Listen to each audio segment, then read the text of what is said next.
Camera দিলাম। Sound আসতেছে দেখো তো। সালামু আলাইকুম আমার প্রিয় ক্লাস 9 এর শিক্ষার্থীরা। তোমরা সবাই কেমন আছো একটু বলো তো? আমি আশা করি তোমরা সবাই ভালো আছো। তোমরা সবাই অনেক, অনেক ভালো আছো। আমি একটু এসিটা বন্ধ রেখে একটু পর আবার ছাড়তেছি। হ্যাঁ, আমি আশা করি তোমরা সবাই অনেক, অনেক ভালো আছো। আমিও ভালো আছি। ভালো আছি, ভালো থাকার চেষ্টা করে যাচ্ছি। তোমরা তো আমার প্রিয় শিক্ষার্থী। তোমাদেরকে না বললে আর কাকে বলা? আমার মা যেমন গত ৪ দিন আগে তিনি বেশ অসুস্থ হয়ে যান। তিনি এমনিতেই দীর্ঘদিন ধরেই তিনি বিছানায় পড়ে গেছেন।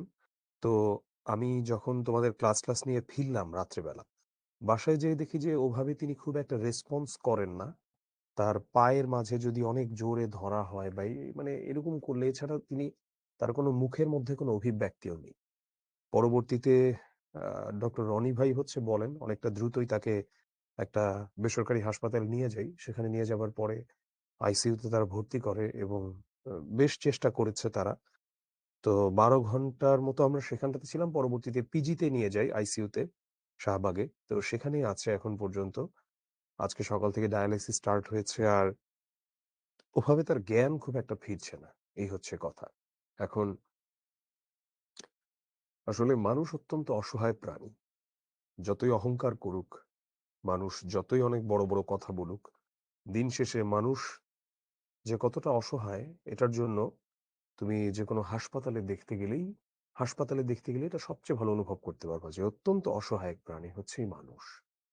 তো আল্লাহর কাছে দোয়া করি যে আল্লাহ তাকে অতি দ্রুত সুস্থ করুক। বা যদি মনে হয় যে যেহেতু তিনি অনেকটা এমন ব্যাধিতে আছেন যে ব্যাধির শেষ কি আমাদের জানা নাই। যদি মনে হয় যে আ তাকে আর কষ্ট না দিয়ে তাকে আল্লাহর কাছেই নিয়ে যাবেন ঈমানের সাথে। যেটা সবচেয়ে ভালো সেটাই যেন তার প্রতি হয়। এটাই হচ্ছে আমার পক্ষ থেকে। আমি দোয়া করি এবং আমি আশা করি তোমরা সবাই দোয়া করবা। সবাই চলো আমরা শুরু করি আমাদের আজকের ক্লাস। এরপরেও আমাদের জীবন তো চালায় নিতে হবে। আমাদের যাই থাকুক না কেন, আমাদের লাইফটা চলে যাবে। Life must go, show must go on. জীবন চলবেই জীবনের নিয়মে। আমি ক্লাসের শুরুতেই কিছু রুলস অ্যান্ড রেগুলেশনস বলি, আজকেও বলছি যে তোমরা খাতা কলম নিয়ে বসো। আমি গুরুত্বপূর্ণ যা বলি নোট করবা। ক্লাস শেষে সেই নোটটা আবার গুছিয়ে লিখবা। ঘুম চোখ নিয়ে ক্লাস করবা না। চোখে মুখে পানি দিবা বা দরকার হলে একটু দাঁড়িয়ে ক্লাস করবা। চলো, আমি চ্যাটটা পজ করে দিলাম। কোনো প্রশ্ন থাকলে টুকে রেখো। প্রশ্নোত্তরের সময় দিলে তখন তোমরা সেগুলো করো। আমরা প্রথমে আজকে পড়বো প্রত্যুপকার। যে ২ টা চ্যাপ্টার পড়বো, যে ২ টা চ্যাপ্টার আগে ছিল না। একদম নতুন ২ টা চ্যাপ্টার। এগুলো আগে তুমি তেমন কিছু পাবা না এই চ্যাপ্টারগুলো। আর আমার পরিচয় বোধহয় তোমরা সবাই কম বেশি জানো। আমার নাম আব্দুল্লাহ আল মেহেদী। বাংলা পড়াই আমি শিক্ষতে। আপাতত এটাই আমার ছোট পরিচয়। ঈশ্বরচন্দ্র বিদ্যাসাগর জন্মেছিলেন ১৮২০ সালে, মৃত্যুবরণ করেন ১৮৯১ সালে, অনেক আগে। তিনি পশ্চিমবঙ্গের মেদিনীপুর জেলার বীরসিংহ গ্রামে জন্মগ্রহণ করেন আর পড়াশোনা করেছেন কলকাতা সংস্কৃত কলেজে। প্রথমে সংস্কৃত ও পরে ইংরেজি ভাষায় পাণ্ডিত্য অর্জন করে তিনি অনেক খ্যাতিমান হয়েছিলেন। এটার উচ্চারণ হচ্ছে সংস্কৃত। তেমনি আমরা যখন বলি না সাংস্কৃতিক অনুষ্ঠান বা কালচারাল অনুষ্ঠান, সেটাও হচ্ছে এরকম সাংস্কৃতিক।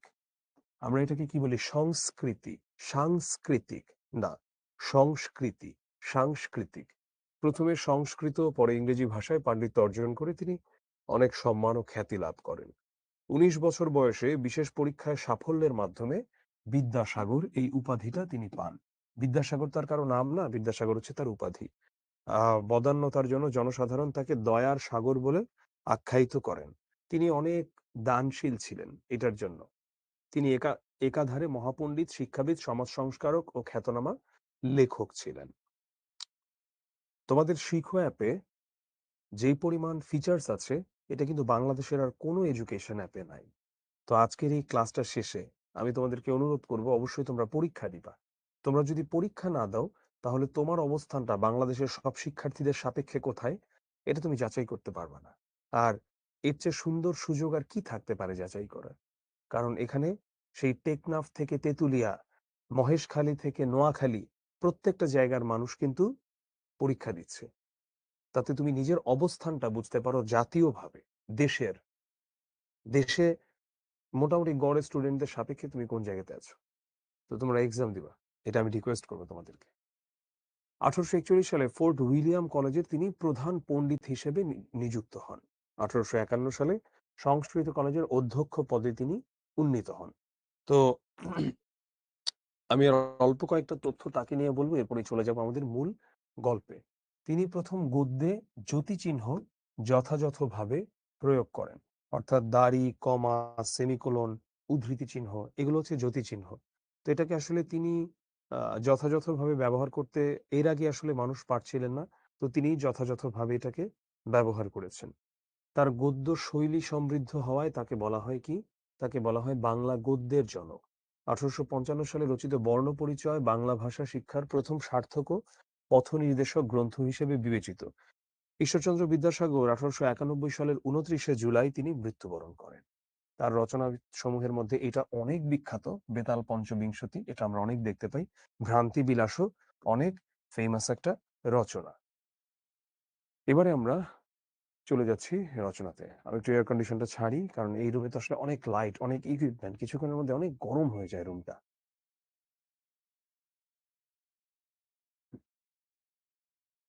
আলী ইবনে আব্বাস নামে এক ব্যক্তি মামুন নামক খলিফার প্রিয় পাত্র ছিলেন। আচ্ছা, মামুন খলিফার প্রিয় পাত্র ছিলেন। মামুনকে, তিনিও হচ্ছেন একজন খলিফা ছিলেন।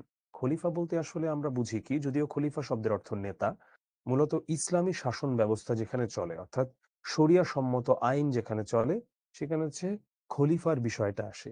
তো এখন পৃথিবীতে যদিও সেটা খুব ছোট্ট জায়গা জুড়ে চলছে, তারপরেও একটা জায়গাতে শরিয়া আইনে একটা দেশ চালানো হয়, সেটা হলো আফগানিস্তান। আর এমনিতে শরিয়া আইনে কোনো দেশ আলাদা করে সেভাবে চলে না, বা খিলাফত আর চলছে না। তো এখন এইখানে আমরা একটু ছোট করে কয়েকটা টিকা প্রথমে আমি একটু দেখিয়ে নিই, এটা পড়ানোর আগে স্টুডেন্টদের, তাহলে তোমাদেরই সেটা বুঝতে সহজ হয়। ঠিক আছে? কারণ খলিফা মানে প্রতিনিধি, এরকম আর কি। আমি বুঝিয়েছি খলিফা মানে কি অলরেডি। ডেমাস্কাস, এই শব্দটা একটু বসবে। দামেস্ক, এটা কি? দামেস্ক হচ্ছে সিরিয়ার রাজধানী, বর্তমান সিরিয়ার রাজধানী। কিন্তু এই দামেস্ক শহরটা অনেক আগের একটা শহর, যখন বা সিরিয়া দেশটা দেশ হিসাবে আসে নাই, তার আগে থেকে ধরো এখানে ডেমাস্কাস বা দামেস্ক এই সিটিটা ছিল।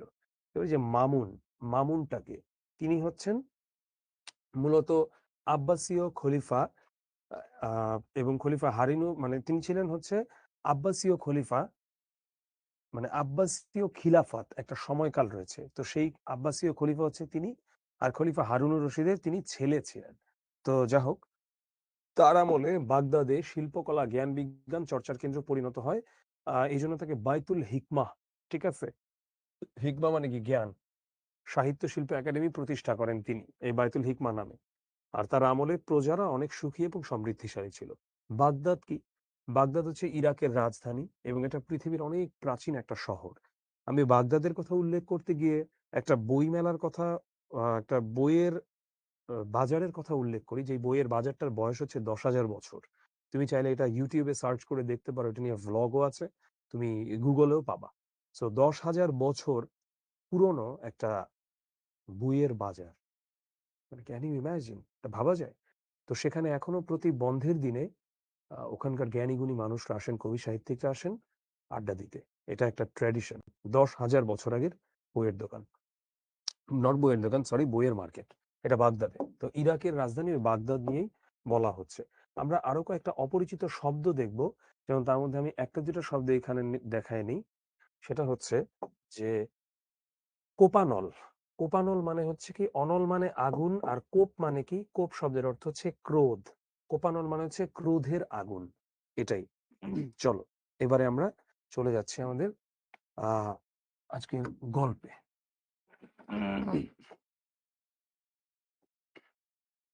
আলী ইবনে আব্বাস নামে এক ব্যক্তি মামুন নামক খলিফার প্রিয় পাত্র ছিলেন। তিনি বলিয়া গিয়াছেন, আমি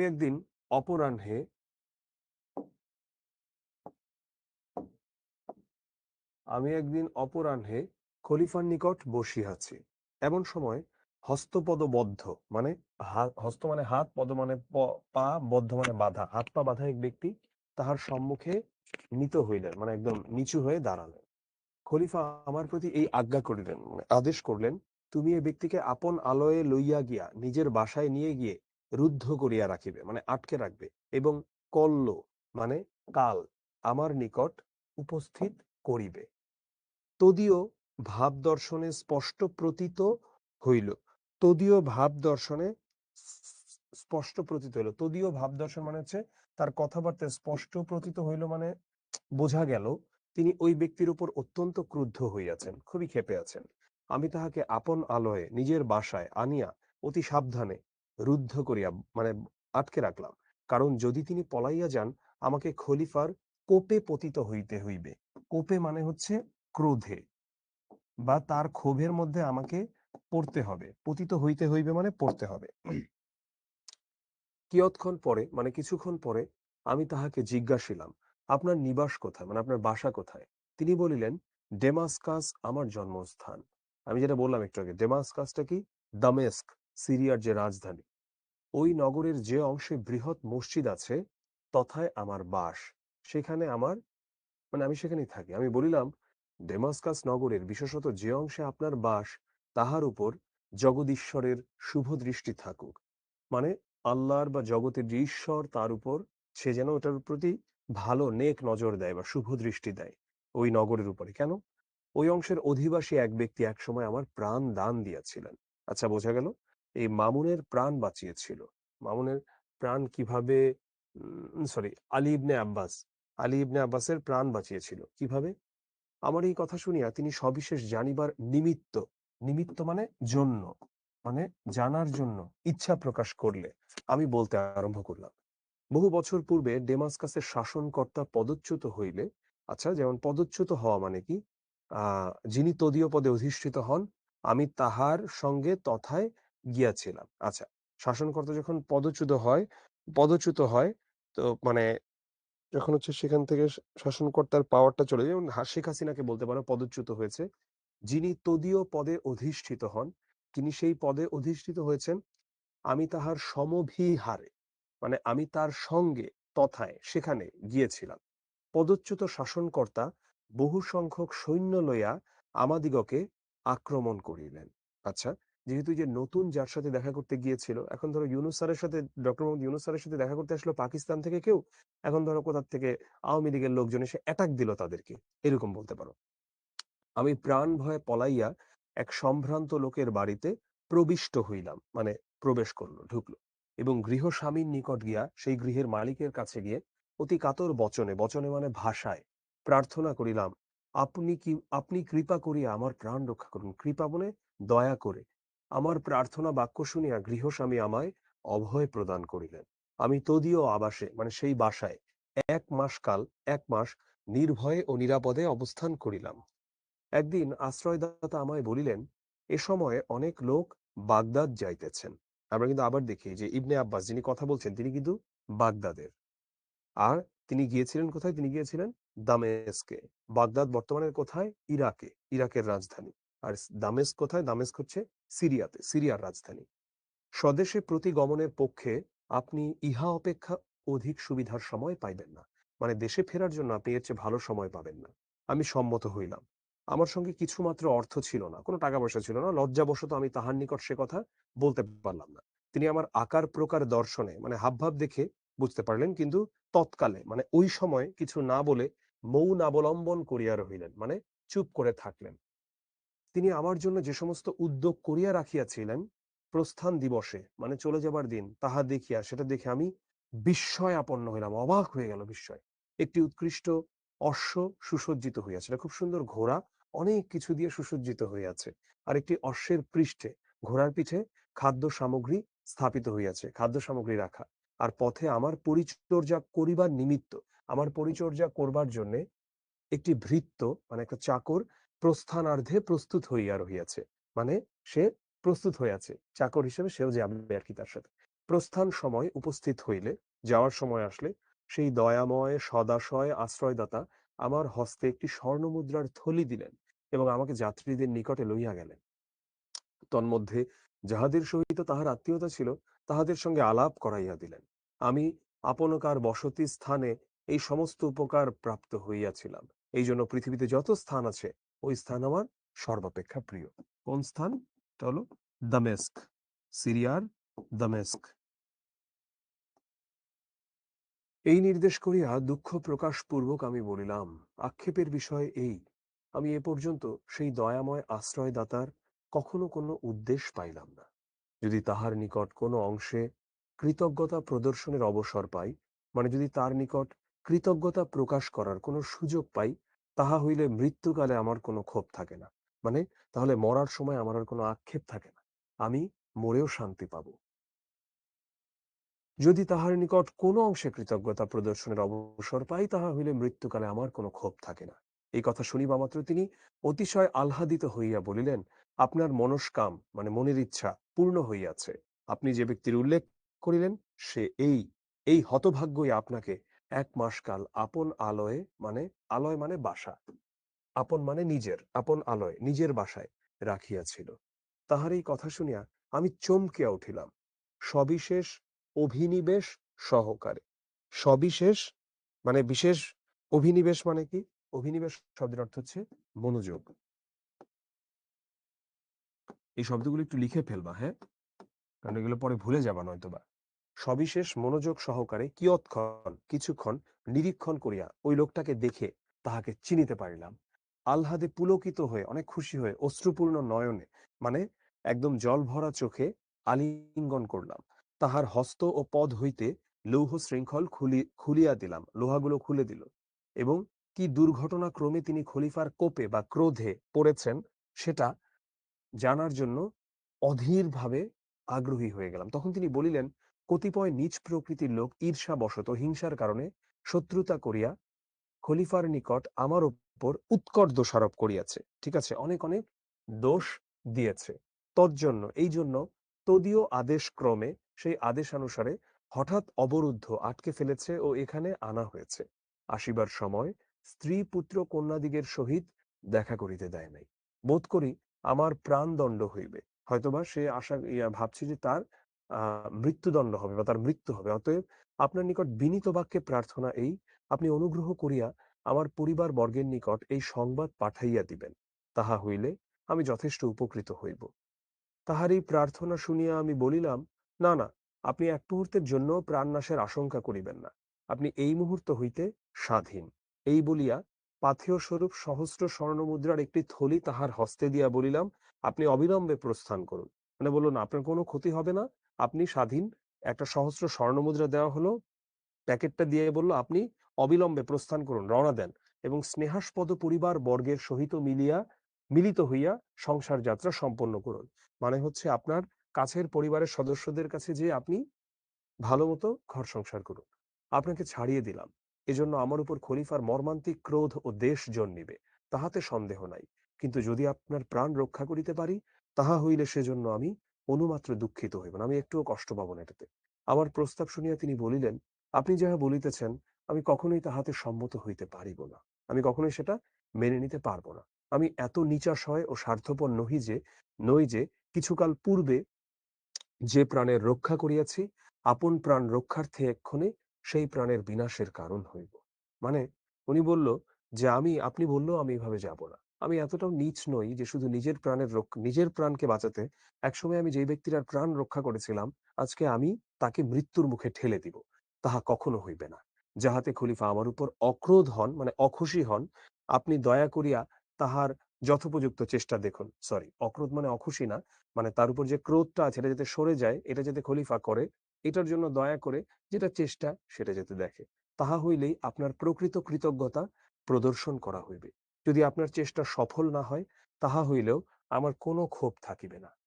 পরদিন প্রাতঃকালে, মানে সকালবেলা, আমি খলিফার নিকট উপস্থিত হইলাম, কারণ সে রিকোয়েস্ট করলো খলিফাকে বোঝাতে যে খলিফা যাতে তার উপর থেকে এই ক্রোধটা সরিয়ে নেয়, কারণ এটা তার নামে একটা মিথ্যা অভিযোগ দায়ের করা হয়েছে। পরদিন সকালে তিনি উপস্থিত হলেন। খলিফা জিজ্ঞাসা করিলেন, সে লোকটি কোথায়, তাহাকে আনিয়াছ? এই বলিয়া তিনি ঘাতককে ডাকাইয়া প্রস্তুত হইতে আদেশ দিলেন। ঘাতক বলতে যে হচ্ছে ধরো তাকে হত্যা করবে।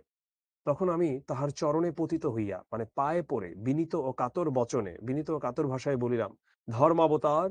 ধর্মাবতার মানে ধর্মের অবতার, এটা আসলে অনেক সম্মানার্থে বলছে, যেন তাকে একজন একটা ঈশ্বর ভগবানের মতো মনে করছে। ওই ব্যক্তির বিষয়ে আমার কিছু বক্তব্য আছে। অনুমতি হইলে সবিশেষে সমস্ত আপনাকে গোচর করি, মানে সবকিছু আপনাকে বলি। এই কথা শুনিবা মাত্র তাহার কোপানল মানে একদম ক্ষেপে উঠল। কোপানল মানে ক্রোধানল বা রাগে আগুন হয়ে যাওয়া। তিনি রোষ রক্ত মানে হচ্ছে একদম ওদের যে রক্তাক্ত চোখ, যে রেগে রক্তাক্ত হয়ে গেছে, সেটাকে বলতে পারো আর কি। রক্তের মতো লাল হয়ে আছে। রোষ রক্ত মানে রক্তাক্ত চোখ। রোষ রক্ত মানে রক্তাক্ত নয়নে চোখে বলিলেন, আমি শপথ করিয়া বলিতেছি, যদি তুমি তাহাকে ছাড়িয়া দিয়া থাকো, এই দণ্ডে তোমার প্রাণদণ্ড হইবে, মানে এই অপরাধে তোমার প্রাণ যাবে। তখন আমি বলিলাম, আপনি ইচ্ছা করিলে এই মুহূর্তে আমারও তাহার প্রাণদণ্ড করিতে পারেন, তাহার সন্দেহ কি? কিন্তু আমি যে নিবেদন করিতেছি, মানে আমি যে রিকোয়েস্টটা করতে চাচ্ছি, কৃপা করিয়া প্লিজ তাহা শুনিলে আমি চরিতার্থ হই, এটা শুনলে আমি সফল হই। এই কথা শুনিয়া খলিফা উদ্ধত বচনে বলিলেন, কি বলিতে চাও বলো। তখন সে ব্যক্তি ডেমাস্কাস নগরী কিরূপে আশ্রয় দান ও প্রাণ রক্ষা করিয়াছিলেন এবং এক্ষণে তাহাকে ছাড়িয়া দিতে চাহিলে আমি অবধারিত বিপদে পড়িব, এজন্য তাহাতে কোনো মতে সম্মত হইলেন না।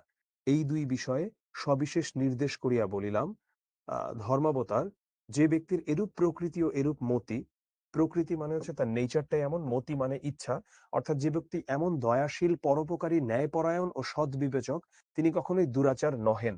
দুরাচার মানে খারাপ মানুষ, নহেন মানে না। কেন? সে দুইটা কথা বলল। একে তো কিভাবে দামেস্কে ওর প্রাণ বাঁচিয়েছিল, দ্বিতীয়ত ওকে পালিয়ে যাবার সুযোগ করে দেবার পরেও সে পালায়নি। তো তার এই উদাহরণগুলো টেনে তিনি প্রমাণ করার চেষ্টা করলেন যে তিনি খারাপ মানুষ নন, তিনি ভালো মানুষ। নীচ প্রকৃতি, পরহিংসুক, দুরাত্মারা, নীচ প্রকৃতি, যারা নীচ, যাদের আচার আচরণ খুব খারাপ, খুব বাজে, পরহিংসুক, যারা অন্যকে হিংসা করে, দুরাত্মারা মানে খারাপ মানুষগুলা ঈর্ষাবশত, হিংসার কারণে অমূলক দোষারোপ করিয়া, মানে যেই দোষটার কোনো ভিত্তি নাই এমন দোষ দিয়ে তাকে সর্বনাশ করতে উদ্যত হইয়াছে, নতুবা যাহাতে প্রাণদণ্ড হইতে পারে, যাতে প্রাণ যেতে পারে, তিনি এরূপ কোনো দোষে দূষিত হইতে পারেন, আমার এরূপ বোধ ও বিশ্বাস হয় না। এক্ষেত্রে আপনার যেরূপ অভিরুচি হয়, মানে অভিরুচি বলতে হচ্ছে ইচ্ছা, এরূপ ক্ষেত্রে আপনার যেমন ইচ্ছা হয় করুন। খলিফা মহামতি ও অতি উন্নত চিত্ত পুরুষ ছিলেন। খলিফা মহামতি এবং অতি উন্নত চিত্ত, অনেক মানে বড় মন মানসিকতার মানুষ ছিলেন। তিনি এই সকল কথা কর্ণগোচর করিয়া কানে নিয়ে কিছুক্ষণ মৌনাবলম্বন করিয়া রহিলেন, মানে চুপ করে থাকলেন। প্রসন্ন বদনে, প্রসন্ন মানে খুশি, বদন মানে মুখ, খুশি মুখে তিনি বললেন, বা সেই ব্যক্তি যে এরূপ দয়াশীল ও ন্যায়পরায়ণ, ইহা অবগত হইয়া, মানে এটা জেনে যে এই মানুষটা এত দয়াশীল এবং ন্যায়পরায়ণ, আমি অতিশয় আহ্লাদিত হইলাম, মানে আমি খুব খুশি হলাম। তিনি প্রাণদণ্ড হইতে অব্যাহতি পাইলেন। তিনি প্রাণদণ্ড থেকে অব্যাহতি পাইলেন, তার প্রাণদণ্ড হলো না। বলিতে গেলে তোমা হইতেই তাহার প্রাণ রক্ষা হইল, বলতে গেলে তোমার জন্যই তার প্রাণটা বেঁচে গেল। এক্ষণে তাহাকে অবিলম্বে এই সংবাদ দাও ও আমার নিকটে লইয়া আইস। তাকে নিয়ে আসতে বলল তার নিকটে। এই কথা শুনিয়া আহ্লাদের সাগরে মগ্ন হইয়া আমি সত্বর, মানে তাড়াতাড়ি গৃহে প্রত্যাগমন পূর্বক, মানে গৃহে গিয়ে, বাসায় গিয়ে তাহাকে খলিফার সামনে উপস্থিত করলো। খলিফা তাকে দেখে অবলোকন মাত্র, মানে দেখে প্রীতি প্রফুল্ল লোচনে, মানে খুবই খুশি খুশি চোখে, সাদর বচনে, মানে খুব সুন্দর সুন্দর কথায় সম্ভাষণ করিয়া বলিলেন, তুমি যে এরূপ প্রকৃতির লোক, তাহা আমি পূর্বে অবগত ছিলাম না, জানতাম না। মানে খারাপ লোকেদের কথায় বিশ্বাস করে অকারণে তোমার প্রাণদণ্ড করিতে উদ্যত হইয়াছিলাম। এক্ষণে ইহার নিকটে ওর কাছ থেকে তোমার প্রকৃত পরিচয় পাইয়া খুব ভালো লাগছে। আমি অনুমতি দিতেছি, তুমি আপন আলয়ে, মানে নিজের বাসায় চলে যাও। এই বলিয়া খলিফা তাহাকে মহামূল্য পরিচ্ছদ, পরিচ্ছদ মানে হচ্ছে জামা কাপড়, সুসজ্জিত 10 অশ্ব, বুঝতে পারছো, 10টা ঘোড়া। এখনকার দিনে মনে করো তোমাকে 10টা গাড়ি দিল কেউ, 10 উষ্ট্র, 10 খচ্চর, 10 উষ্ট্র উপহার দিলেন, মানে ওকে মনে করো যে, ধরলাম যে 200, মানে 200 না ধরলাম, ধরা মানে 5 কোটি টাকা দিয়ে দিল এমন। এবং ডেমাস্কাসের রাজ প্রতিনিধির নামে একটা অনুরোধ পত্র পাথেয় স্বরূপ বহু সংখ্যক অর্থ দিয়া তাহাকে বিদায় করিলেন। এই ছিল আমাদের গল্পটা। আমাদের এখনো কবিতা বাকি আছে। এবারে আমি চ্যাটটা ওপেন করি, যদি তোমাদের মনে কোনো প্রশ্ন থাকে তোমরা আমাকে করতে পারো, আমি সেই প্রশ্নের উত্তর দিব। চলো। শিহাব বলেছে ওর আম্মুর মুখে টিউমার হয়েছে, তার জন্য সে দোয়া চেয়েছে। আমরা আল্লাহর কাছে দোয়া করি যে আন্টিকে আল্লাহ সুস্থতা দান করুক। তোমাদের কাছে কেমন লেগেছে বলো। খচ্চর হচ্ছে এক ধরনের প্রাণী।